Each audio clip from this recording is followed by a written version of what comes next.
Hey, what's up? It's the HiiKER podcast. How are you getting on? I hope you're well. I'm getting pretty tired of these travel restrictions in Ireland. I don't know where you are listening to this. If you're in Ireland, I'm sure you can relate. 5-kilometer restriction on where you can travel is it's eating my soul, if I'm completely honest. I'm getting Instagram feeds of people all over the world being able to travel and hike and do what they want. And look, I'm not saying that the restrictions are wrong. I'm not saying that we should break lockdown or anything like that. I'm just having a little mental health moment. Okay. Anyway, that's off my chest. As always, this podcast is powered by HiiKER, long distance hiking trails. So currently we have mapped nearly 1,700 long distance trails from all around the world. So your walks in the woods, to mountain traverses, to nation spanning through hikes, HiiKER has a trail for everyone who wants to truly explore the great outdoors. Download the HiiKER app for free now in your app store, or head over to hiiker.app, that's HiiKER.app, to discover your next great adventure. On this edition of the HiiKER podcast, I interview Russell the Trailhunter Hepton. Russ is a hiker, a backpacker, a general all-round outdoorsman. He's a vlogger. He has some really cool, useful videos up on his YouTube channel. Just search the Trailhunter on YouTube. You'll get his channel. Lots of videos that will show you everything you need to know to either start or improve your backpacking skills.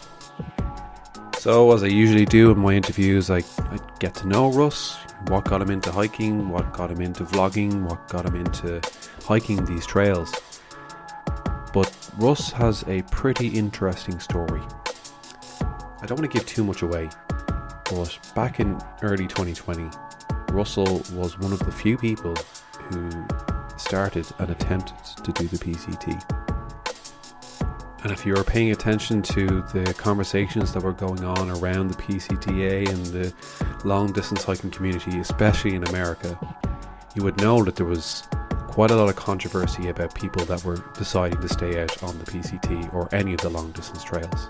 So I was really grateful for the opportunity to speak to Russell about his experience of starting the trail and continuing on the trail when the news started to come in, and then the subsequent decision to come off trail and go home.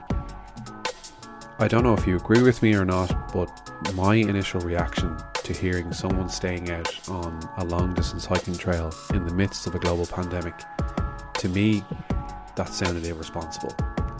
But hearing Russell's story and hearing about his decision to continue on and why he made that decision was really interesting, and I think it's a really valuable conversation to have. Now, obviously, at some point, Russell decided to come off trail and to go home. But even with that comes a whole new list of challenges. And I have to say, after speaking to Russell and hearing his story and his reasons for staying on trail, and then for coming off trail as well, I have to respect that. And I hope that anyone listening to this will respect it too, because it was a hard decision to make and no one really knew what was going on.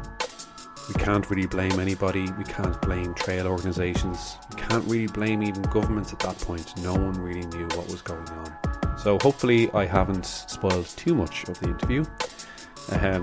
Sure, make up your own mind. Have a listen. Hear him out. He's a really good guy. Here's my interview. Actually, first, before I do that, I want you to do me a favour. If you're liking this podcast, please hit the like button wherever you listen to this. Hit the share button.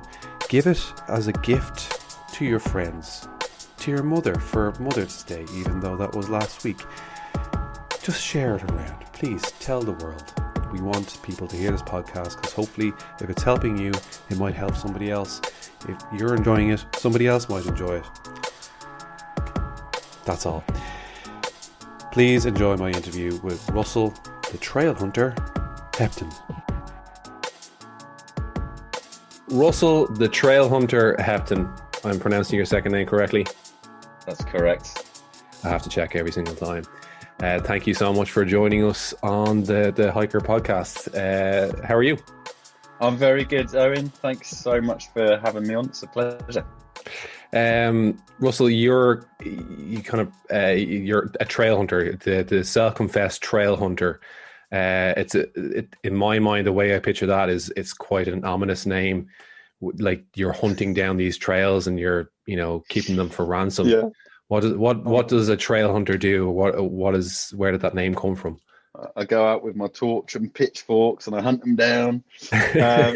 No, I started the YouTube channel like 4 or 5 years ago, and it was originally going to be about travel and hiking but mainly travel with a bit of hiking. And I didn't know what I was going to call it. It was originally called the Blue Dot Project. Blue Dot being planet Earth. A remnant of Carl Sagan by any chance? It's a Carl Sagan reference for sure. Yeah, absolutely love Carl Sagan. But then I got back and I just was like, no, it's the hiking. That's what I really love. And then I was just trying to think of a name that people just wouldn't forget easily, and that you could come up with loads of ways to take the mickey out of it. And I was just like, let's just go with that. And then sure enough, people just laughed and said, oh, it'll never work. Yeah. But lo and behold, it stuck. And 4 or 5 years later, that's what people just call me, the Trailhunter. They don't even know what my real name is. So I think it's worked. Yeah. I suppose in a way, it's become your trail name, in a way. Yeah, in a way. Yeah, in a way. So your YouTube channel, it's I suppose it's full of really helpful videos for hikers and adventurers of any kind of stage in their skill set or their experience. If you're going out for your first hike and you want to know what kind of gear you need to wear, or you're going out backpacking for the first time, you're tackling the PCT or some big trail for the first time, you kind of have something for everybody, really. Yeah, all I do is just video my experiences and how I grow.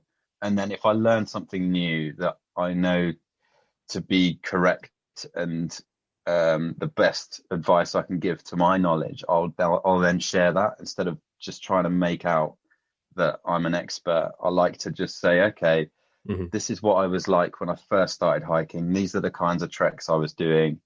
This is the gear that I could afford at that time, and then just progress and slowly dial the gear in, whether that be lighter or more efficient, the kind of cameras that I use, and then the length of the trail. So, for personally, it's a good record of the progress, but I think people have enjoyed watching the progression as well. I've got a lot of people that come back to me.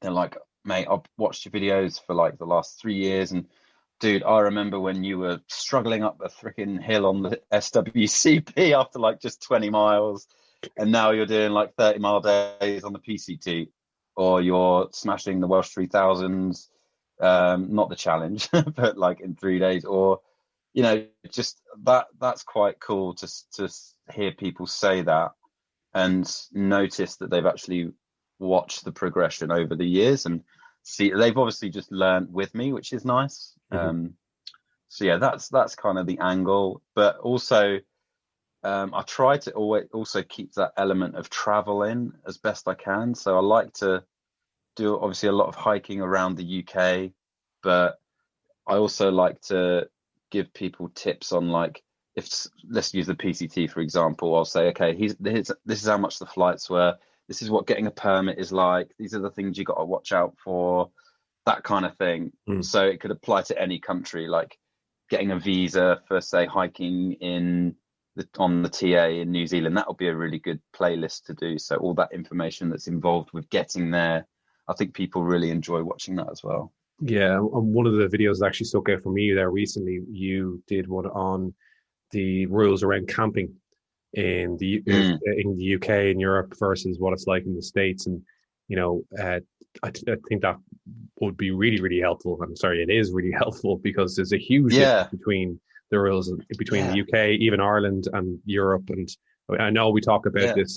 I've talked about this on this podcast quite a few times, but it's you once you're out and you have your tent in your back, you think, yeah, I'm just going to set up a tent anywhere, but you kind of have to know where you're going.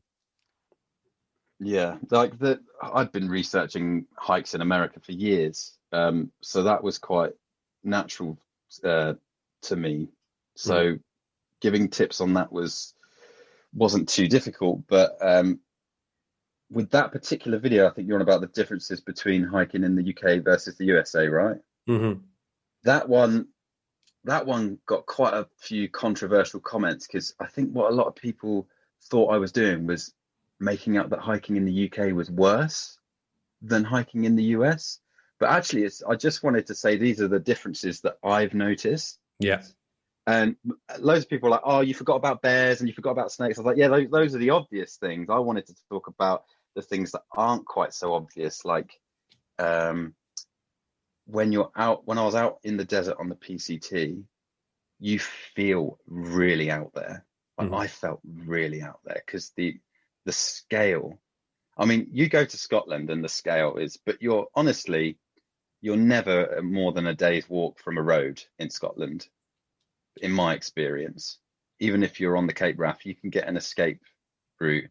Don't quote me on that, but like just from looking at maps, I'm like, oh yeah, you could make it to that road in like a day. But on the PCT, I felt like, dude, I'm literally like 2 or 3 days away from anything, and that was quite a big difference that I felt. Um, let alone like the weather. The weather was really different. I mean, we get bad weather here, but on the PCT, like those storms were intense storms, and you're up high. It was like, I don't know, I can't remember exactly what I talked about in that video, but just the little nuances that people don't normally think about, like the less obvious things I wanted to talk about. Yeah, and we'll definitely be talking about the PCT now in a moment because you have a Yeah, story about that. Actually, you have a couple of stories about that. Um, yeah. but first, so you said there about people watching your progress over your hiking career. Where did the hiking career start? I know you said about travel, but did you come from an outdoorsy family, or did anybody kind of inspire you to get into hiking in particular? My family don't know where this came from because none of them are outdoorsies at all. But when I think it was 2015, March 2015, I'd always wanted to hike up a mountain and never had. And then I didn't even know any mountains in the UK. I didn't even think we had any apart from in Scotland. So Scotland was obviously the first place I looked, and then was like, well, what's the tallest one? Obviously, it's Ben Nevis. And just thought, I'm just going to go for it. Middle of March, like deep winter conditions up there that time. To the Ellis Brigham in Fort William and just said, I think I was looking for a headlamp or something because mine had broken. And they said, are you hiking up the Ben? And I was like, yeah. And they just like whispered to each other, like, and I was like, what's going on? And they literally looked at me as if I had a death wish because they knew that I had absolutely no idea what I was doing. And I was so thankful for those guys, so thankful because they gave me some advice. They helped me rent crampons and an ice axe. They gave me a quick crash course. And I went up there the following day, complete whiteout, didn't know where the trail was, didn't know anything.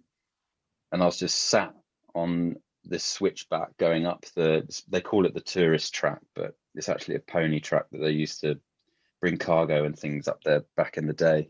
But I was on this switchback and in this blizzard, couldn't see more than 10 feet in front of me. And looking to my left, I could keep going, but not really know where I was going, or I could turn right and go back the way I came, follow my fresh footsteps and get back. And there was no one around. And I was just sat there. All I could hear was the sound of the snowflakes hitting the ground. There wasn't even any wind, but it was just like pure. And I'd never, ever been in a situation like that where I felt like I was, one, risking my life, and two, like it's A or B, it's heads or tails, And I made the very smart decision to turn back, but vowed that this is what I wanted to do for as long as I physically could. Like, it was the most exhilarating, amazing feeling I'd ever had, like better than any roller coaster, you know. Like, it wasn't so much the adrenaline, but the fact that it was so accessible. Like, you could just put your boots on. Well, back then I was well into my boots. But like in the winter, yeah, put your boots on, you know, get your jacket, get your backpack on, and like, you're just learning and learning every day, every time that I went out. It was free, and yeah, like, just instantly fell in love with it. Yeah. How long did it take you to go back and do it again? Did you go immediately? Oh, like, I think it was the next year in the summer. Oh, really? Okay. Yeah. And had you Next done year in the anything in summer. between? What were you getting up to in between then? Bit of SWCP, just sections of it. Did my first solo wild camp on that trail, somewhere near, where was it? Seaton. Not far from Seaton was my first wild camp.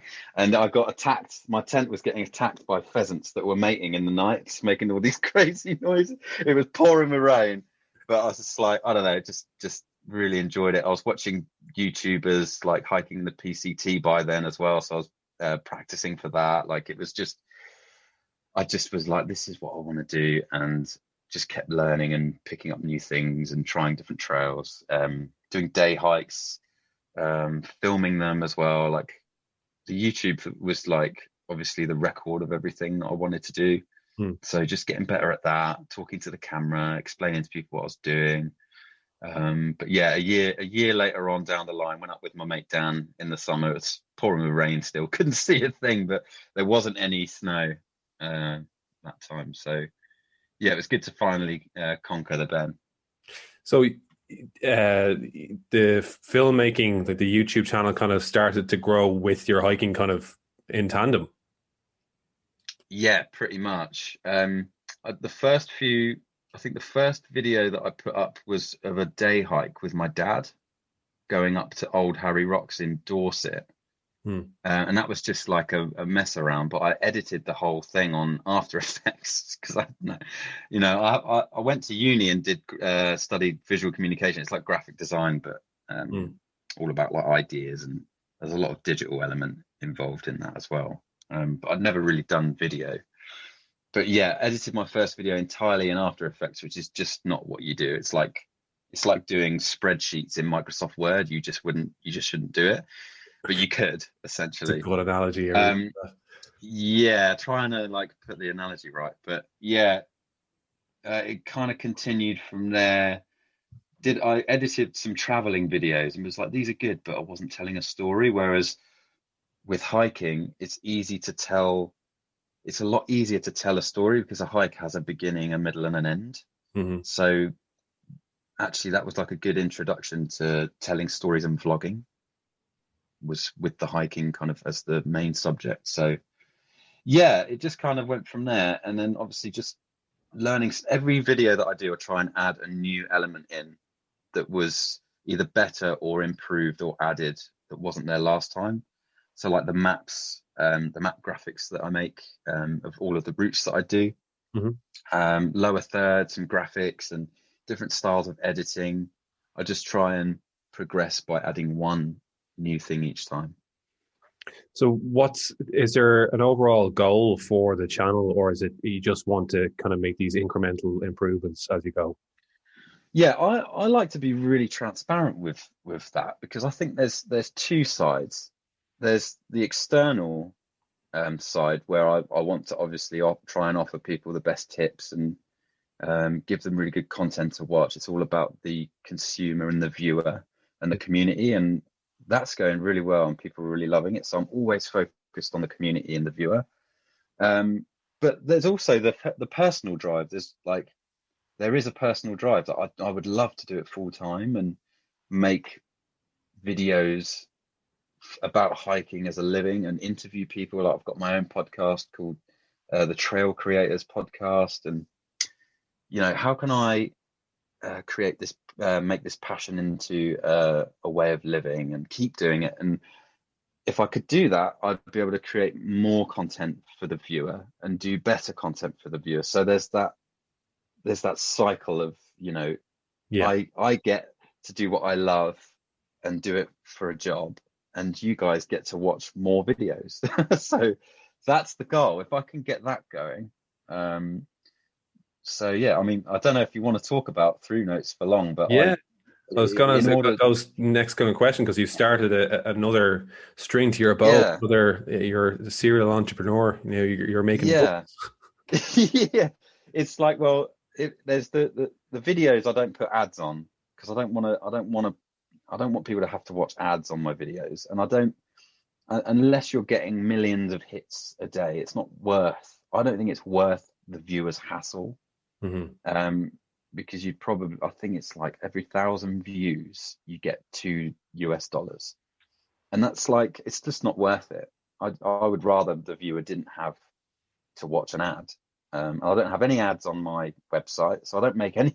I just don't make money that way, and that's not how I'd like to earn money. So, I was like, how do I create a product that I know how to make that people would love, for one, and that's useful and lightweight and not too expensive, and also branch out and have my eggs in an extra basket, so to speak, so I can also keep working towards that personal goal. And when I got back from the Pacific Crest Trail, I had all of this money saved up that I obviously hadn't spent because I came home due to the pandemic. I was like, how do I put this to good use? So I spent all my time researching, developing, designing, testing a new waterproof, tear-proof, recyclable notebook. And I initially called it Through Notes because it was just one for through hiking. But now there's a blank one so you can do drawing. There's a lined one so you can just, if it's writing's just your thing. They've got dotted pages, or the through hiking one has got some forms so you can put in contacts and resupply points. And like, it was just that because when I was out on trail, I was always using my phone, and I hated it because your fingers are cold. You can't type with your gloves on. If you had a notebook on you, it just disintegrate after a few hundred miles, that kind of thing. So to create a notebook that would last and was tough, I'd always thought that would be something that I did. So when I got back from PCT, it was kind of like, that's the one, that's going to be the project that I do. And yeah, I've sold a few. Garage grown gear out in the States, they ordered a good few, and they've almost sold out, I believe, of the ones that I initially sent them. Excellent. And they're looking at their second order already, and like, people are just really loving them. So that's another step in my journey to doing it full time. Plus, I've got a really nice product and a company to run. Yeah. Well, like I have to say firsthand, I'm looking at it right here. Get one of them over. I know this is a podcast, but I might as well just take it out. So there's a number of different books that you can get, or notepads you can get, and they are lightweight. I think they're designed specifically. Here's the sales pitch. They're designed specifically for hikers. People that are going to be out on trail. They don't want to be carrying a hardback book, even a paperback book that's quite heavy. That's going to retain water if it gets wet. I know myself. I'm the same. I don't like using my phone for taking down notes or anything like that. When I'm out on trail, if I want to write down like diary or journal for the day, even just having a pen and a piece of paper and writing things down, I much prefer doing that. So I think this is a fantastic idea. Fair play to you. I really hope that it is successful, and I'm sure it will. It's really good. It's really good for your mental well-being, writing stuff, physically writing things, and you're not distracted by other apps that you are on your phone. So like, when you get to camp, you whip out your through notes and just jot stuff down. They're so small. I mean, it's just for like little memos, little notes, just jotting down things that happen during the day. But the corners, I wanted to make people aware that the corners were for a space to write your miles down and the day numbers, so you could flip through them like a flip book. And I hadn't really seen any other notebooks doing that, and I thought that was a nice idea. So say you had a highlight, or you wanted to say, oh, what was the longest day that I did? You could just flip through the mileage in the corner, or the little circles in the middle. You can highlight those. You could draw a shape in them, like a love heart or a smiley face. I don't know, but just to highlight a day as well, so you can get to the notes that you want to quickly. I thought that was a nice touch, and yeah, people are really liking them. Yeah.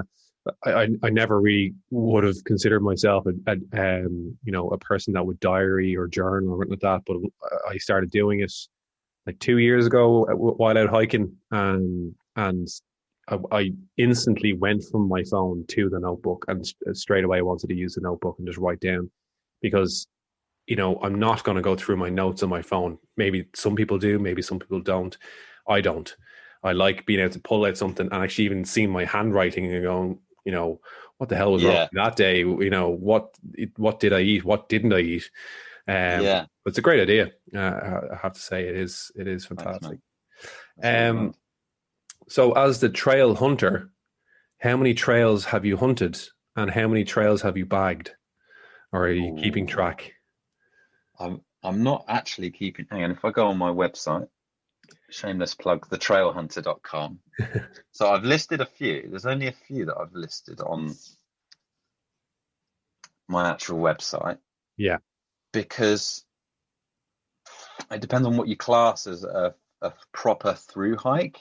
And it's such an ambiguous term. And that's, that's a point of discussion even on this podcast, and, amongst other hikers that we talk to. It's, I suppose, what I would consider a through hike, what I used to consider a through hike was the PCT or the monster trails. And then I started hearing the word being used, because a through hike was not really a word in our vocabulary over here. Particularly in Ireland. I don't know about the UK, but it definitely wasn't over here. But the word through hike is essentially means that you walk from end to end. And that's what I now consider a through hike. So even if it's a 100-mile trail or even a 50-mile trail, completing it end to end is a through hike. So that maybe that increases your list or multiplies your list. It would greatly. Yeah. I would say a through hike should include an overnight stay in the wild. Yes, I would agree. At least one.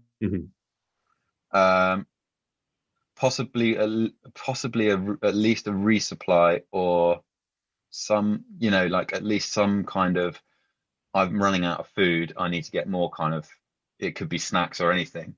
Interesting. Okay. I don't think it needs to be mega miles, like over 1,000.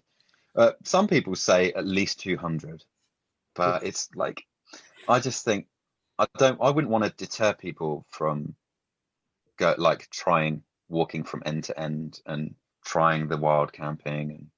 And if it's 100 miles, it's 100 miles, and that's cool. It's a through hike. You've walked through towns, you've spent an overnight, you've probably resupplied, and those in my opinion, and all of the aspects of a mega long hike, but they're just in 100 miles. And you've done it, Be an interesting thing now. See if anybody can. Maybe I'll put up a poll on Instagram, or do something in an email. See what constitutes as a through hike. Maybe there is a definition out there that I just need to pull up, but I'm just not going to do it.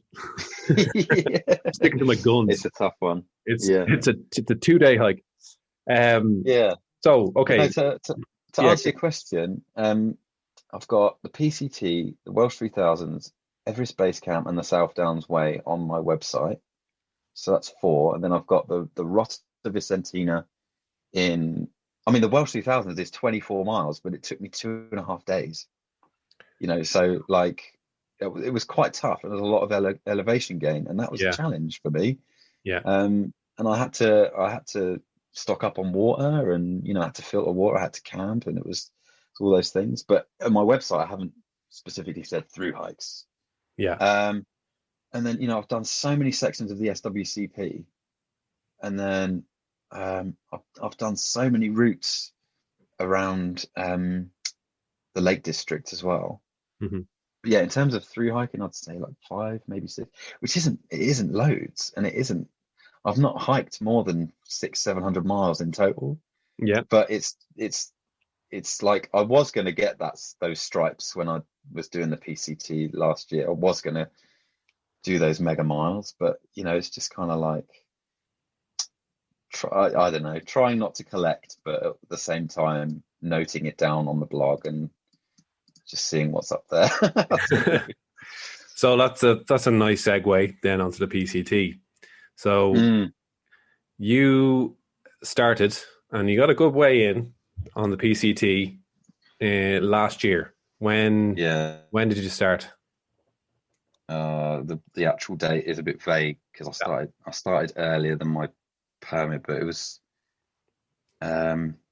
mid-March, something like that. Yeah, mid-March. So it was just when things are starting to go south. Yeah. Shall I give you the story? I don't know how long you've got. I'll try and keep it. No, I'll cut a long story short. So I finished work. I quit my job in the January last year, and COVID-19 was but a twinkle in everyone's eye at that point. I think some news reporters were talking about it, but didn't really know fully what was going on. And I was living out of my car for at least a month, just hiking, doing the odd job for a couple of people, and traveling around, meeting friends. And then I was driving down south to actually interview Bob Cartwright from the Outdoor Station podcast. And I stayed in an Airbnb and then woke up in the morning to all these messages from viewers, from subscribers and family and friends, literally all saying, Russ, you need to go to America now before we shut our borders and flights are cancelled because this pandemic is going nuts. So I just dropped everything to do with Bob, just left the Malvern Hills where I was, just got in my car, stopped in a lay-by, booked a flight, drove home, packed my things, and I was on a flight the next day, with a bit of help from family getting there. And I was in the USA, and I was ready to go. And all I had was my hiking gear. I packed nothing else.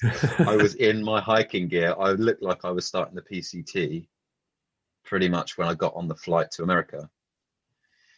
Anyway, got to America, and my start date for the PCT wasn't for like another 2 weeks. It wasn't until the end of March. And I was like, what am I going to do? So I rented a truck. I was living out the back of this truck for like 4 days, waiting.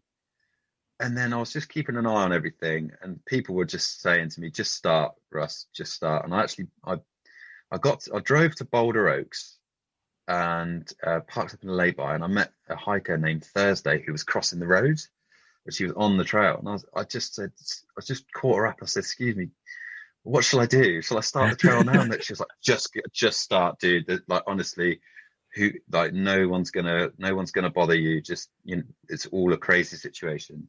Yeah. She was the one in the end that ended up giving me my trail name. It's crazy how I met this girl just like on the side of the road. And she ended up giving me my trail name, which I'll tell you in a minute. But anyway, I ditched the car, got to Campo, and stayed somewhere just for my last shower and my last recharge of my cameras and everything like that. And got my butt straight to actually, I'll tell you what, there was that whole scenario where I got the bus to Campo, right? And I left all my permit, my passport, everything on the bus. So I got to Campo and I was like, where's my I had this thing around my neck with everything in it, everything important, and I'd left it on the seat. And lo and behold, there was this guy in a car outside the shop in Campo who worked for the bus service, and he managed to radio the bus driver back to get my wallet and everything in. And then this guy I was with, he was going to start as well. He was like, dude, the trail provides, man. The trail provides. I hadn't even got to the trail yet, and I was like, the stars seem to be aligning for you pretty well. I was so stressed. That few days from leaving the UK to getting to Campo was some of the most stressful anxiety-filled days of my life. It was horrible. Just, oh, I don't know. Anyway, I got my wallet back and then uploaded a video of me getting my wallet back, and I gave the bus driver. This is like when COVID was like completely new, and I knew hardly anything about it. All I knew is I need to get out. Yeah. And the bus driver who gave my wallet back, I gave her a hug and a peck on the cheek. And then I edited this video about that whole situation, uploaded it, and the world went crazy.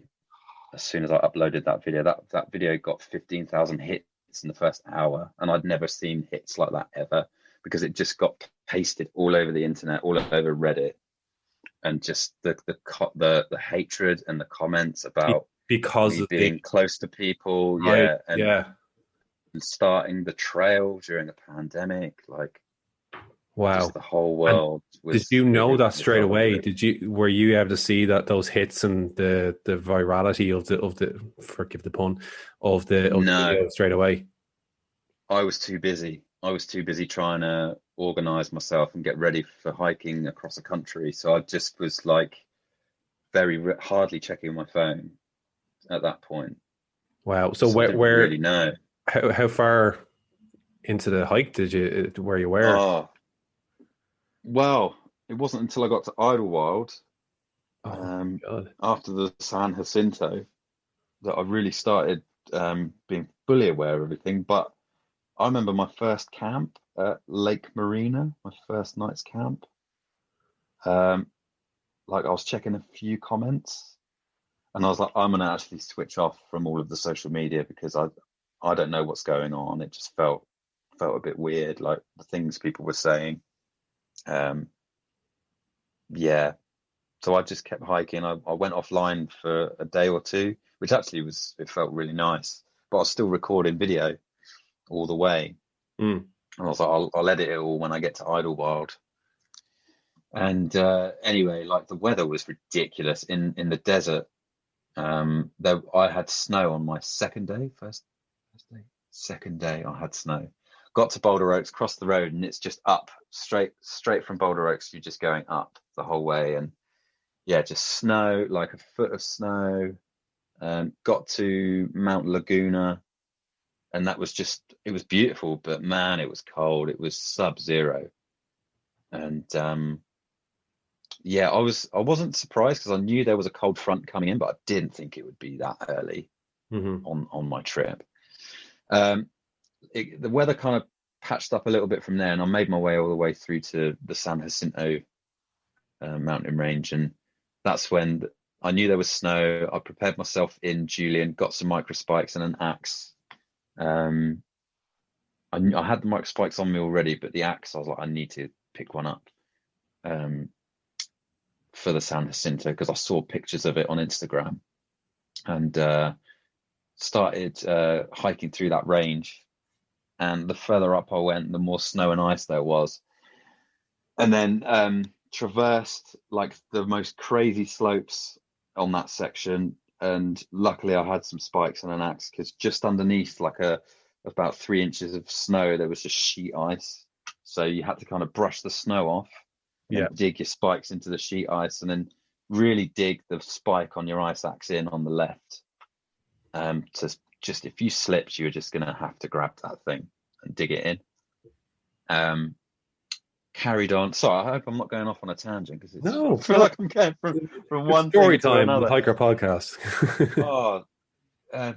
Yeah. So from going up through the San Jacinto, I started running out of head torch battery. Time was getting on. I was like, I really want to make it to this camp just before this storm, this really bad, savage storm set in. I set up camp, and then during the night, all my water froze. My bag, my DCF on my tent was completely brittle, like -15 it got down to. Ooh. And then I woke up in the morning, packed up all my gear, thawed out my shoes, and I left camp, and I'm walking around the corner, and I hear this, "Help me!" And I was like, "Where the hell? What was that? Was I imagining things?" I turn around, and there's this guy, like, shivering with like a puddle of wheat all around him where he'd been up all night shivering, no shelter, and his fingers were all like cut and bleeding and bruised. And I was like, dude, what happened? Like, what's going on? And he was like, I fell down this slope. I lost my tent poles and my trekking poles. I hit a tree on my way down, he literally had to claw his way up the ice with his bare hands, like he was punching his way into the ice, into the crust layer of the ice. And he said he was literally clawing his way up. And I was like, mate, he's like, I've smashed my SOS button, but no one's turned up. And he didn't realize that if you've got a Garmin InReach, usually the mountain rescue team, they'll have to ask you to confirm the rescue before they actually come up, especially in those conditions and at night. And he didn't realize. So he'd been there all night with his beacon going and no one was actually turning up. So I dialed 911. I managed to get phone signal. Yeah. And they said, yeah, they didn't come because of that reason. But obviously you're confirming rescue, so we're going to come now. Wow. But he was adamant that he was like, because I was with him, he said, oh, can you lead me out? And I was like, John, I don't know if you need medical help. You could have cracked ribs. You could be bleeding internally. Who knows? And he was like really hard, tough, like Texan dude. And he was like, no, I want you to lead me out, kind of thing. And yeah, I arranged with the mountain rescue team to meet us halfway because they had already started their ascent up into the San Jacinto to meet us. So I led him around with the ice axe. I was kicking footsteps into the snow. It wasn't like sheet ice anymore, but I was like giving him something to step into at least, because it was just pure untouched white snow. You couldn't even see the trail. It was that blizzard, that storm in the night that was crazy, just covered everything. But yeah, like led him out of there, got him to the mountain rescue team, and off I went. I didn't want to hang about chatting and stuff because they had a job to do, and he was in the right hands at that point. Yeah, and then I got down to Idlewild. Didn't see him again. That was the last I saw of him. But got down to Idlewild. I was in my cabin and I was just kind of getting refreshed and everything. And all the guys that I was hiking with before, just before, where was it? I can't remember the name of the place now. It was where we resupplied and stayed the night at some point, but I hadn't seen them since. Met up with them in Idlewild, and I was like, I swear someone's missing. Like, I said, where's Trevor? And one of the chaps, his trail name was Microsoft. He had a fatal fall in the San Jacinto the day before. So the day before I met John and that blizzard, he had a fatal fall, and that was it. And they had to get the other two guys, Cody and a couple of others, rescued out of there. Wow. So it was like, whoa! It was just the craziest 2 weeks of my life. Like, and then finding that out, that someone I'd hiked with had already had a fatal accident. Oh man, it was. I'm just sat here. I'm trying to like piece it all. I'm piecing it all together now as I'm talking to you, and it's even like right now. It's mental. Because I remember listening to Backpacker Radio podcast back. I think it might have been like July or sometime in summer anyway last year, and they were talking about it on the show, and about Trevor sadly losing his life. They had his dad on, and yeah, it was a very, very sad story. And I remember you mentioned it to me in passing, kind of like, check out this article about this guy. I was like, I remember that. I think it kind of shocked the through hiking world. I think a lot of people heard about that. Now, I know people have passed away before, but I think just this year, or 2020, it was a little bit different. It just hit so much harder. We were all kind of, okay, we're coming off trail, or the majority of people were coming off trail. And sadly, this guy kept going, and very short on and into his trip, he lost his life.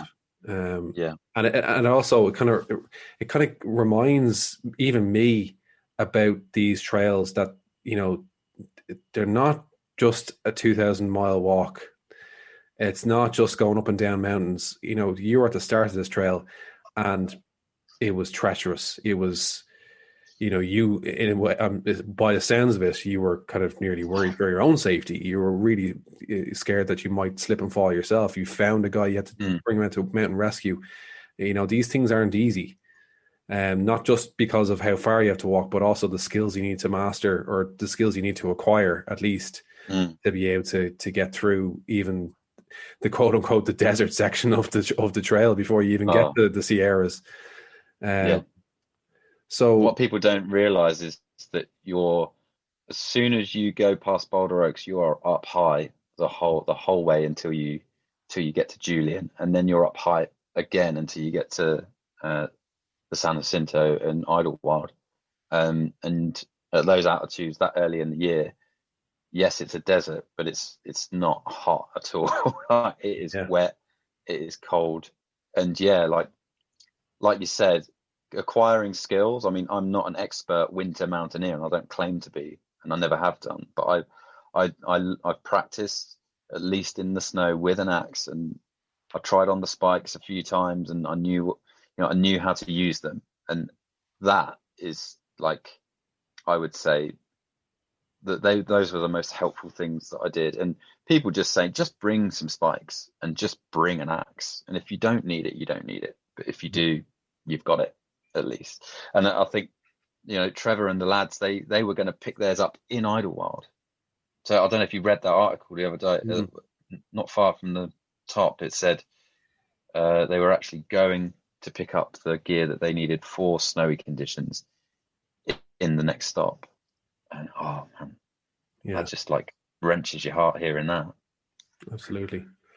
But that wasn't the end of your it wasn't far off the end of your trip. Where did you actually pick up on what was going on on the internet, where the comments were coming in? When did that happen? It was, so the PCTA, they just to go back a little bit, they asked people to get off trail before I got to Julian, and I was like ready to come off. And then I met these people hiking. One of them was called Jay, absolutely lovely lad. And he was like, "Why are you leaving?" Like, I was like, "Well, PCTA says to get off." And he was like, "Yeah, but dude, they might say get off, but then in a week they might say get back on again. So just wait a bit, So that's what I decided to do. And then I videoed all of that situation going on and my decision and everything like that. And then when I got to Idlewild, I started editing stuff. So all of that had gone on, everything with Trevor and all of the mountains and leading John out, that had all happened. I tried to record it, started editing in Idlewild, and as soon as I started uploading the videos of what had actually happened, that's when I started getting even worse. Like, I was getting family and friends back at home saying, "Russ, you don't actually want to read the comments," because some of them, they're saying they're waiting for you at the next town, kind of thing. They're going to get you. I don't know exactly what they said, but they said you don't want to read them. And that was scary, because here I am, I'm a Brit in America, like hiking like in the wild. I don't know. I'm going to get to this town and there's going to be people waiting for me. That was a savage one to hear. The trail hunter becomes the trail hunted. The hunted, yeah. But then part of me was like, it could all just be, scaremongering. I wanted to document what it was like to hike the PCT that year. That's what I wanted to do. I was like, right, I'm going to keep going, and I'm going to show you what it was like to hike this thing, because, like, at the time, in that bubble of being on that trail, that was the best place to be. Instead of leaving the trail, going to a big airport with loads of people around and spreading the virus, getting on trains and planes. Like, at the time, it just seemed like the best thing to do was be out in the middle of nowhere. But then it was the whole, like, you could go from Idlewild to Big Bear and take the virus there, or you could go to a smaller town and take the virus there where there's no hospitals for miles. And that was probably the biggest reason why I decided to leave the trail in the end. So there was the factors of the hate mail and the messages and the death threats, my safety, but the safety of the townsfolk, and their health and well-being. So those were the three factors. And I'm sure that decision was no mean feat either. It's No. you've waited probably years to do this trail. You've been saving up your money. You quit your job. You left on a whim as well. You put a lot of effort into getting over there. You brought all your cameras, all that kind of stuff. You slept in a truck for 2 or 3 days before you even started the trail, and then for it to be cut short because of something that's completely out of your control. It totally kind of flips the whole idea of like escaping from everything. Well, no, you can't escape from this. This is it literally a global thing that nobody can hide from, even if you are hundreds of miles up a mountain. The people do a through hike of that scale to get away from all that. But the PCT last year was the one time you shouldn't ignore the news. Yeah. Like you'd be arrogant and to ignore the news that year. And I just couldn't ignore it any longer. And two, I think I needed that week to be 100% sure that this isn't going away, and you should probably go home.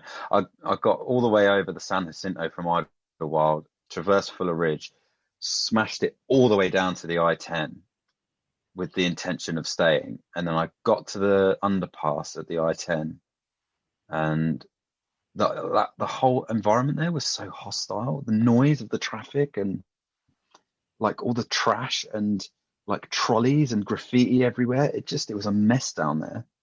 And it just made me stop and get down to earth and get back to, I hate to use the term real world, but it brought me out of the bubble. It brought me out of the hiking bubble and into civilization. It was like, oh man, all this stuff's going on. Like, what am I doing here? I shouldn't be here. I should probably go home. And then I called some family and friends and was like, I'm coming home. And I was on a flight. I then got a car from Palm Springs and drove to LA in that rented car. And then I was on the flight the next day back home. Flight was packed as well. And I like that was around the time as well when people were like flooding the airports and airplanes trying to get home from wherever they were. So I'd imagine the airport as well was a pretty daunting thing, being surrounded by so many people. So weird. So what was it like then coming back to, air quotes, the real world, coming back into to the UK and trying to re-enter civilization? Yeah, I'm very lucky. I've got a girlfriend who's done nothing but support me through the whole thing. And we weren't together at the time. Clearly going to be listening to this podcast. Yeah. She could probably hear me right now, but she, just in case you're listening, Bex.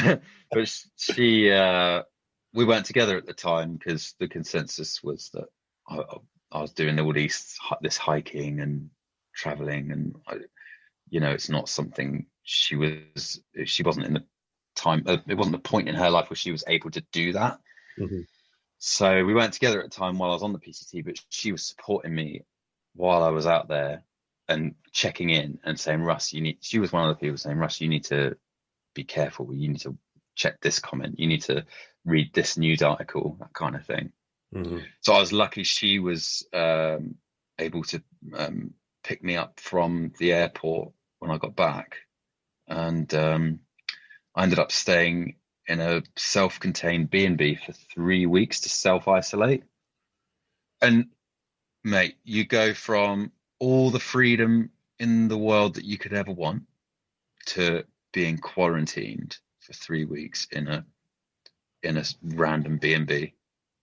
That was like mentally taxing. Ouch. That was a long 3 weeks. And I tried to like keep myself occupied by speaking to friends and smoking. I was smoking so many. I've quit smoking now. I was smoking so many cigarettes to pass the time, and I did a podcast with Ben Yates, Summit and Beyond. His channel is, and he's a really good guy. Loves talking about things like mental health and doing things like that. Like, so while you're going through one of the hardest mental health challenges, you're stuck in a room after giving up on your dream of the PCT. It's like, yeah, let's go talk about my mental health. Smoking cigarettes, drinking beers. Like, it was just like, but yeah. And then once I was didn't have to be in quarantine anymore, I then moved in with Bex and her brother. And that's when I started just working on the notebooks and working on the new Trailhunter website and shooting videos where I could. And that passed the time, but just started running out of money, just spending all my money doing that. But yeah, got there. How was it for you? Like when you first, when we first went into lockdown? So I think I said this to you before, but no, it's by no means as terrifying as compelling as your trail story. But I was on a trail when this is all kicking off as well. In fact, there was supposed to be 4 of us all doing. It was like a 130-kilometer trail. Just do it over a few days. The Wicklow Way, which is the Irish kind of the quintessential Irish hiking trail, was the first ever Waymark trail in Ireland. And it's not too far from our house. In fact, you can nearly walk there from here. In fact, obviously you can. Nice. And I was doing that trail, and 2 of the guys actually dropped out because they were just kind of worried about this whole situation. They weren't maybe as keen as myself and Paul, the guy that ended up doing it. Even we actually said we weren't going to do it, and then the day before we were like, you know what, no, we're doing this. We're going to give it a go and see how far we get. And we got to 2.5, 3 days into the trail, got into a town called Glendalough, which would be, I don't know if you're familiar with it, but it's just a beautiful big valley. It's, our Yosemite Valley, I suppose. And nice. when we're coming down into the valley, it's quite a touristy area, but the place was just covered in tourists, just like day hikers, families, people just out for the day. And we knew what was going on. We knew that there was a pandemic and that it was getting worse, and cases were starting to spring up in Ireland, and the government were starting to tell people, please don't, gather, don't have large gatherings, stay away from each other. And here we are in the middle of nowhere, crossing these mountains and then coming down into this valley where there's just thousands of people. And we literally made the decision there and then. It was like, this is getting too mad, because we're getting closer and closer to Dublin, to the city. And I'm sure the closer that we get, we're going to start seeing more people. So I think we'll just have to knock on the head here now. So Paul's fiance at the time, we gave her a call. She came up and picked us up, brought us home. Yeah. And it was just like, well, there goes hiking for the next while. And I was stuck in this room for 4 or 5 months. Wasn't able to go anywhere, obviously, except for shops to get your food. And even at that, it was, terrifying. I'm sure it was the same for you guys. And I got to do my first day hike in like June.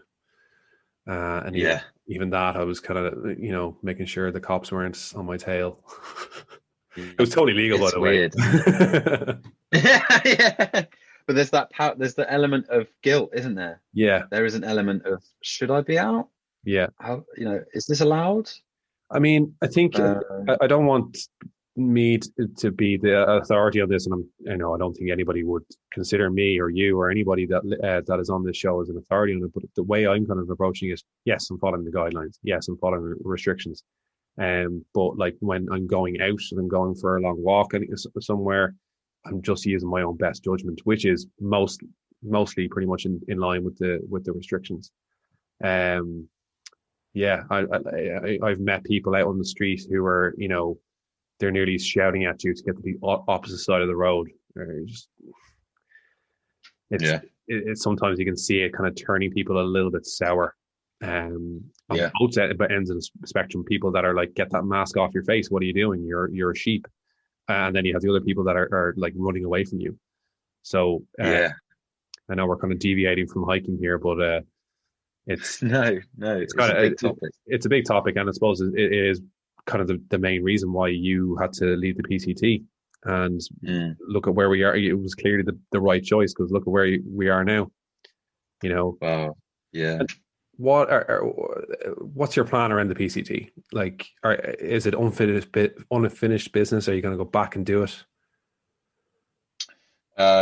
Permits are going to be ridiculous. Trying to get permits over the next few years is not going to be easy. To go Nobo, to go north. So I think I'm going to do southbound. I'll eat my words now. Everyone's going to go southbound after listening to this. But yeah, plus you can start later. It'll give more time to let COVID blow over if you start later in the year. So a good buddy of mine, he got a permit and he's going southbound. And I think that's probably the safest option for COVID reasons and for security reasons. But man, like, that's a lot to quit your job again and leave home, dump everything again.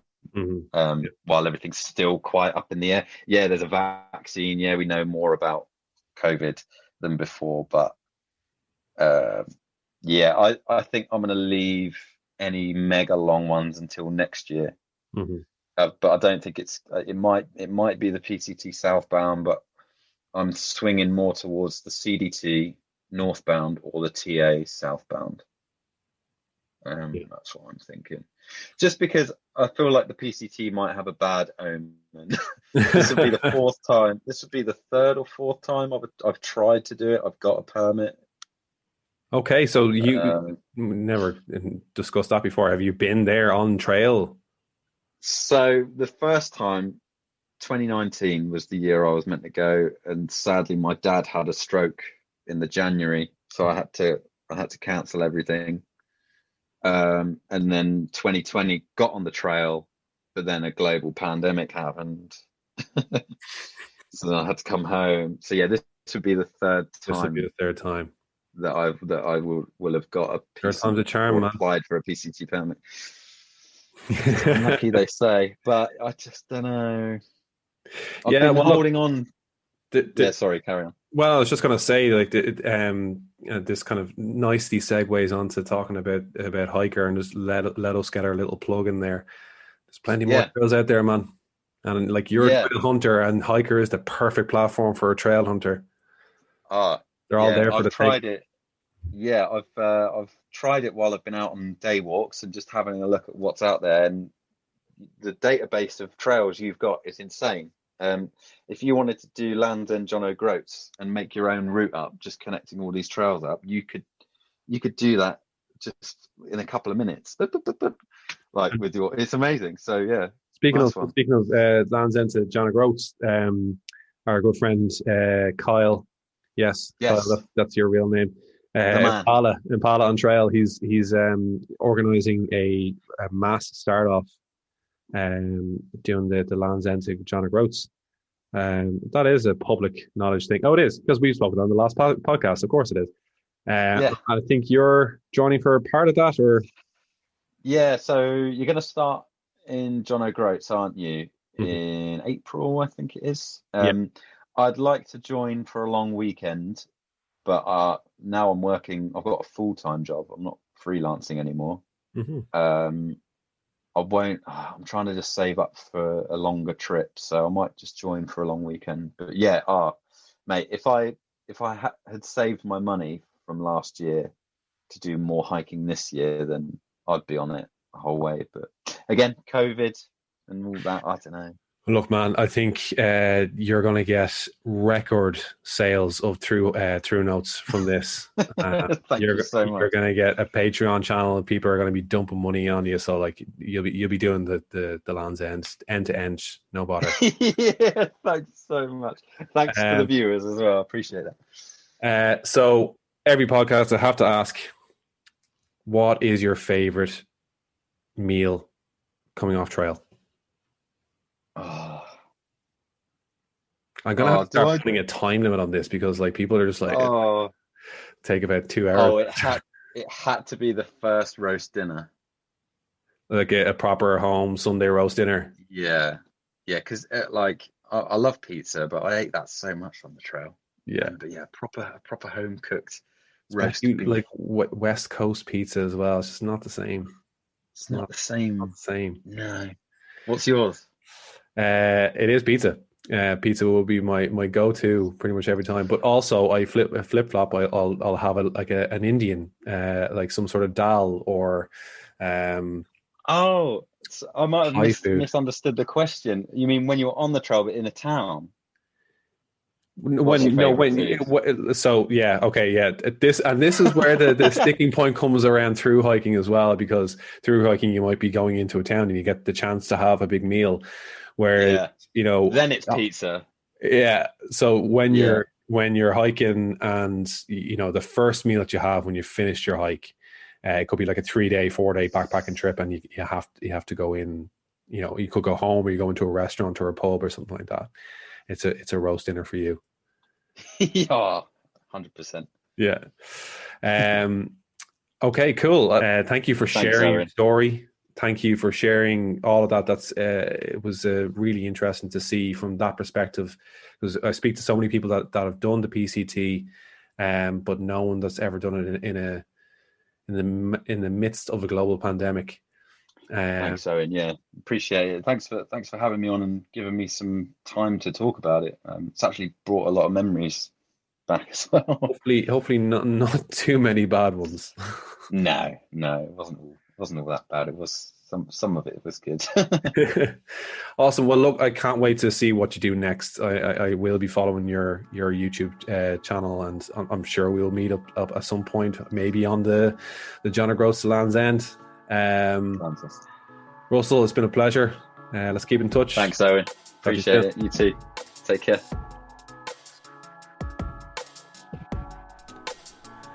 So, what did you think?